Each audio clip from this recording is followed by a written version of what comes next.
warahmatullahi wabarakatuh. Perkenalkan, nama saya Purnama dari kelas E Angkatan 2023 dengan NIM H0123330. Pada kesempatan kali ini, saya akan menjelaskan tentang konsep kurikulum dan pembelajaran mendalam di Indonesia. Berbicara tentang kurikulum, tentu hal ini bukanlah sesuatu yang asing untuk kita semua, terutama dalam dunia pendidikan. Kurikulum sendiri terus berubah seiring dengan perkembangannya zaman. Salah satu contohnya adalah pada tahun 2006 kita menggunakan KTSP, Kurikulum Tingkat Satuan Pendidikan, yang diusung oleh Bambang Sudibyo. Pada tahun 2013 kita menggunakan Kurikulum 2013 atau yang disingkat dengan K13 yang diusung oleh Muhammad Nuh. Dan pada tahun 2022 sampai sekarang kita menggunakan Kurikulum Merdeka yang diusung oleh Nadiem Makarim. Tentunya perubahan-perubahan kurikulum ini dilakukan untuk meningkatkan kualitas pendidikan yang ada di negara kita. Baik, untuk pertama, saya akan membahas tentang konsep kurikulum secara umum. Jadi, konsep kurikulum secara umum adalah kurikulum merupakan jantung dari proses pendidikan yang berfungsi sebagai kompas atau arah panah yang bertujuan untuk mencapai tujuan pendidikan. Jadi, kurikulum bukan hanya daftar mata pelajaran, akan tetapi dia merupakan kumpulan dari beberapa komponen-komponen yang saling berkaitan satu sama lain. Tujuan daripada konsep kurikulum secara umum adalah untuk mengetahui kemana kita akan membawa arah murid-murid kita. Ada 3 tujuan kurikulum secara umum. Yang pertama adalah kompetensi utama. Kompetensi utama ini bertujuan untuk meningkatkan kemampuan praktis dan kognitif siswa, di mana ini berbicara tentang kemampuan literasi, numerasi, dan kemampuan berpikir siswa. Yang kedua adalah isi. Isi ini adalah materi yang akan kita pelajari untuk mencapai tujuan-tujuan di atas. Yang pertama adalah materi pokok. Materi pokoknya ini disusun secara terstruktur dan sistematis dan disesuaikan dengan relevan kebutuhan zaman dan kemampuan siswa. Yang kedua adalah pengalaman belajar. Jadi pengalaman belajar ini tidak hanya berfokus pada teks saja, akan tetapi juga berfokus pada pengalaman. Contohnya adalah berupa kegiatan-kegiatan yang dilakukan di laboratorium dan tugas-tugas proyek kecil. Selanjutnya adalah metode.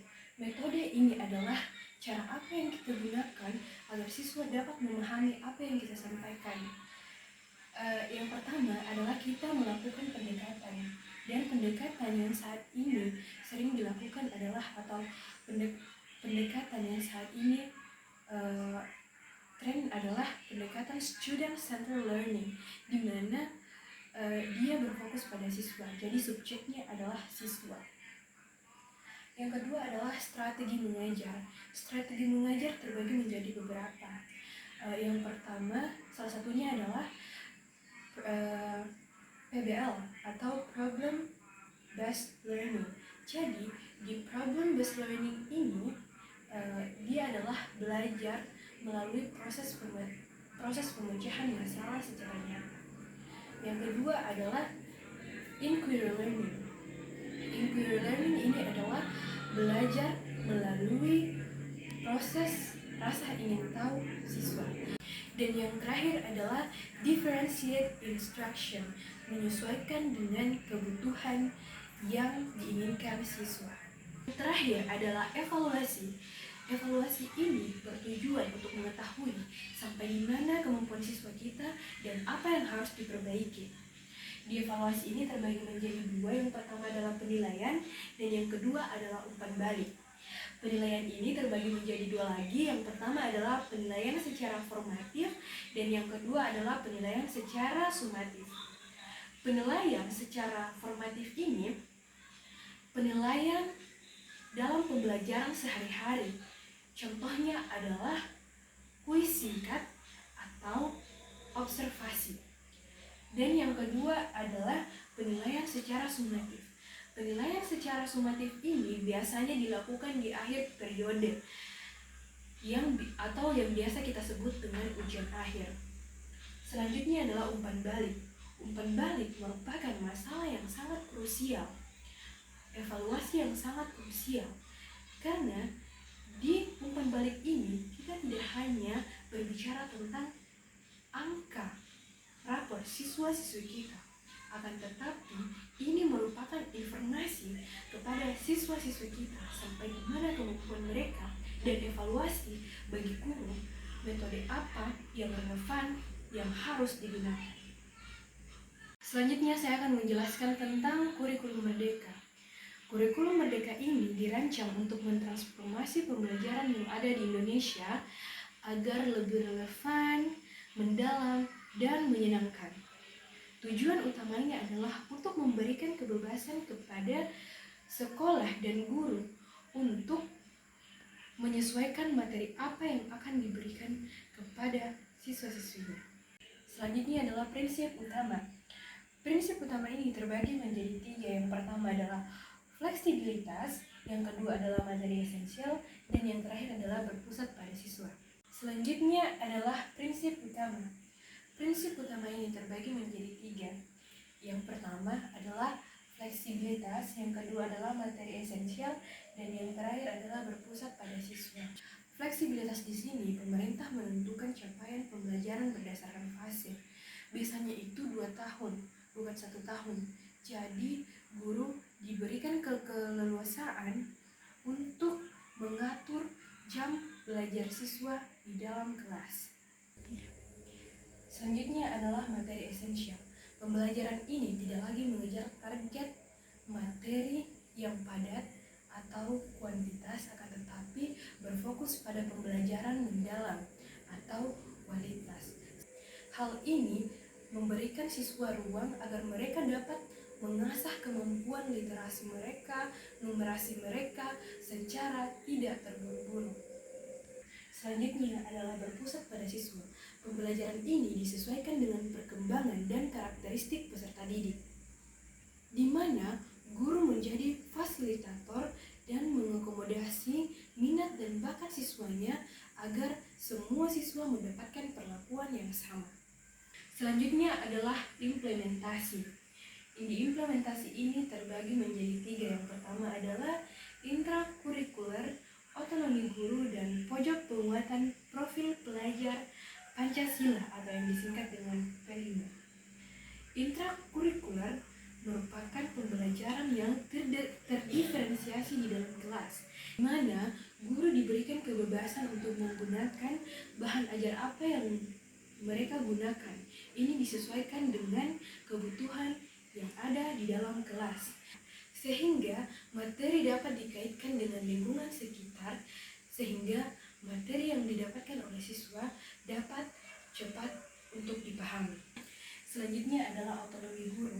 Di sini, guru tidak hanya berperan sebagai pelaksana instruksi dari pusat, akan tetapi guru memiliki hak penuh untuk menyusun modul ajar sendiri, menentukan asesmen yang paling efektif, dan menyesuaikan urutan materi berdasarkan hasil evaluasi awal siswa atau diagnostic assessment. Selanjutnya adalah pojok penguatan profil pelajar Pancasila atau yang disingkat dengan P5. Jadi, profil pelajar Pancasila ini merupakan ciri yang paling membedakan, di mana P5 ini merupakan kegiatan kurikuler berbasis proyek yang bertujuan untuk menguatkan kemampuan dan karakteristik yang sesuai dengan profil pelajar Pancasila. Selanjutnya adalah pembelajaran mendalam atau deep learning. Pembelajaran mendalam atau deep learning dalam konsep pedagogi di mana siswa tidak hanya dituntut untuk memahami fakta, akan tetapi ini merupakan proses di mana siswa memahami makna dan menggunakan apa yang mereka pelajari untuk menerapkannya di dalam situasi baru. Adapun karakteristik daripada pembelajaran mendalam atau deep learning ini terbagi menjadi 3 bagian. Yang pertama adalah transfer pengetahuan, yang kedua adalah berpikir kritis, dan yang terakhir adalah keterlibatan aktif. Transfer pengetahuan maksudnya di mana apabila kemampuan siswa ada di bidang matematika, siswa dituntut untuk menerapkan kemampuannya ini dalam kehidupan sehari-hari maupun dalam kehidupan ekonomi. Selanjutnya adalah berpikir kritis. Siswa dituntut untuk berpikir kritis, di mana siswa tidak hanya memperoleh informasi secara cuma-cuma, akan tetapi siswa harus menganalisis terlebih dahulu apakah informasi ini jelas atau tidak. Selanjutnya adalah keterlibatan aktif. Di sini siswa tidak diperbolehkan sebagai siswa yang pasif atau hanya diam di tempatnya saja, akan tetapi siswa diberikan kesempatan untuk terlibat aktif dalam kelompok belajar. Siswa dituntut untuk bertanya, siswa dituntut untuk berkolaborasi dengan kelompoknya. Selanjutnya adalah elemen kunci. Elemen kunci terbagi menjadi 2. Yang pertama adalah maksud, dan yang kedua adalah menghubungkan ide. Maksudnya di sini adalah siswa diberikan kebebasan untuk memahami mengapa mereka harus mempelajari materi tersebut, sehingga di sini muncul motivasi intrinsik pada diri siswa sehingga mereka semangat dan ingin mencari tahu materi tersebut. Selanjutnya adalah menghubungkan ide, di mana di sini belajar tidak dilihat sebagai kotak-kotak yang terpisah, akan tetapi di sini siswa diberikan kesempatan untuk menghubungkan pengetahuan yang sudah mereka miliki dan pengetahuan yang baru, atau ini disebut sebagai prior knowledge, sehingga kemampuan berpikir siswa menjadi kokoh. Selanjutnya adalah hasil. Dari hasil ini terbagi menjadi 2, yaitu yang pertama pemahaman konseptual, yang kedua adalah kemampuan masalah. Pemahaman konseptual di sini adalah siswa memahami inti dari suatu teks, tidak hanya sekedar memahami secara prosedur atau memahami rumus yang sekiranya mudah terlupakan. Selanjutnya adalah kemampuan masalah, karena siswa memiliki pemahaman yang mendalam sehingga siswa memiliki ide kreatif dan inovatif untuk memecahkan suatu persoalan. Selanjutnya adalah strategi. Dalam strategi ini terbagi menjadi 3 poin. Yang pertama adalah pembelajaran berbasis proyek, yang kedua adalah diskusi, dan yang terakhir adalah refleksi. Pembelajaran berbasis proyek ini di mana guru memberikan kepada siswanya proyek yang proses penyelesaiannya ini membutuhkan jangka waktu yang lama, sehingga dia membutuhkan riset dan kolaborasi. Selanjutnya adalah diskusi. Siswa diberikan ruang untuk diskusi, sehingga dalam ruang-ruang diskusi tersebut siswa yang memiliki perspektif yang berbeda-beda kemudian disatukan. Nah, pada proses ini siswa akan mendapatkan pengetahuan baru dari teman-teman diskusinya. Dan yang terakhir adalah refleksi, atau refleksi ini biasa juga disebut dengan evaluasi. Ini memberikan kesempatan bagi siswa untuk memikirkan apa yang telah mereka pelajari dan apa yang mereka harus pelajari, sehingga setelah refleksi ini memberikan pemahaman yang tadinya biasa saja menjadi membentuk sebuah karakter pemahaman yang kokoh bagi siswa. Sebagai kesimpulan, kurikulum Merdeka bertujuan untuk mendukung pembelajaran mendalam atau deep learning, di mana siswa tidak hanya dituntut untuk mendapatkan hasil akhir yang baik atau nilai rapor yang baik, akan tetapi mereka dituntut untuk menjadi manusia yang inovatif, kreatif, dan mampu beradaptasi dengan perubahan zaman. Sekian presentasi dari saya, kurang dan lebihnya mohon dimaafkan. Billahi taufiq wal hidayah. Wassalamualaikum warahmatullahi wabarakatuh.